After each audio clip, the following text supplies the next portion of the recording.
What is the petition for alien relative, Form I-130? To assist a foreign citizen family member in obtaining permanent residency in the United States, U.S. citizens, U.S. nationals, and permanent residents may submit Form I-130, Petition for Alien Relative, Green Card Status. If you have a relative who is a foreign citizen but would want to move to the United States, you may begin the process by filing Form I-130. In addition to requesting that an immigrant visa be set aside for the beneficiary, the petitioner must also submit Form I-130. This may take as little as a few months or as long as many years, depending on the nature of the connection. Who may submit a petition for an I-130 visa? It's not possible to get a green card for every member of your family. Some kinds of connections are excluded. Petitioning a spouse, child, parent, or sibling is an option for U.S. citizens. Only a spouse or unmarried child of a permanent resident or U.S. citizen may be petitioned for immigration, any age. You can't file a petition against a relative who is related to you by marriage. How can I complete Form I-130? Citizen Path's user-friendly interface streamlines the petition writing process. In just a few minutes, you may submit your petition with the help of our online service, which includes detailed instructions for completing Form I-130. If USCIS doesn't grant your petition, we'll refund your payment. If you'd rather submit your application in PDF format, USCIS provides fillable PDF application instructions, or you may use the guidelines below as a guide. Normative statements. Only black ink or typed responses will be accepted. Put "not applicable" in if the question doesn't apply, and none if the answer is 0. Any papers not written in English must be accompanied by a certified translation into English. Include the current USCIS filing fee with your petition. You may pay with a credit card using Form G1450, or you can use a personal check, money order, or cashier's check. Any supporting papers must be sent as photocopies unless an original is expressly requested. Part 1. Indicate in the relationship field which member of your family will be helped by your I-130 petition. Please respond to the following questions according to the specified relationship type. The types of documentation required to accompany a petition vary depending on the parent's marital status at the time of the child's birth, the step-parent-step-kid connection, and the adoption arrangement. Part 2. If you have it, under Information About You, enter the alien registration number, USCIS online account number, and social security number of the petitioner. This information is optional, but it will help us verify your identity and complete your request more quickly. To fill out the Names section, please use the petitioner's full, legal name. A marriage certificate issued by any state in the United States may be used as proof of a name change in most situations.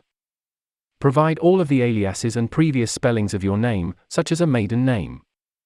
If asked for a mailing address, and secure location will do. Unless it is the same as your postal address, just provide your physical address. A complete 5-year history of addresses is required. Under Your Marital Details, please include specific details about all of your previous marriages. This is especially crucial if your beneficiary is your spouse or a spouse-related kid. In the section labeled Additional Information About You, please specify if the petitioner is a citizen or permanent resident of the United States. Please elaborate on how you came to hold this position. If you are a U.S. citizen but have forgotten to bring your citizenship certificate, you may still enter. To submit Form I-130, though, you'll need documentary evidence of your U.S. citizenship, such as a passport. Please list the petitioner's employers during the previous 5 years under Employment History. If you are self-employed, you may put self-employed in the business name field. Part 3. In the section labeled Biographical Details, please provide your racial and ethnic self-identification. Add your further physical characteristics, including your gender, age, hair, and eye colors. Part 4. If you have access to the alien registration number, USCIS online account, or social security number of the recipient, you should provide that information here. Although it's not required, providing this information may assist verify their identity and speed up the processing time. Provide the beneficiary's full legal name in the Names field. A marriage license or certificate issued by a state in the United States may be used to legally alter a person's last name. If the recipient has ever gone by another name, such as a maiden name, that should be included as well. Provide a mailing address where the recipient may be sure to get their mail. In addition to the postal address, please include a street address if applicable. Under your marital details, please include specifics about the beneficiary's past relationships. This is of paramount importance if your intended recipient is your spouse.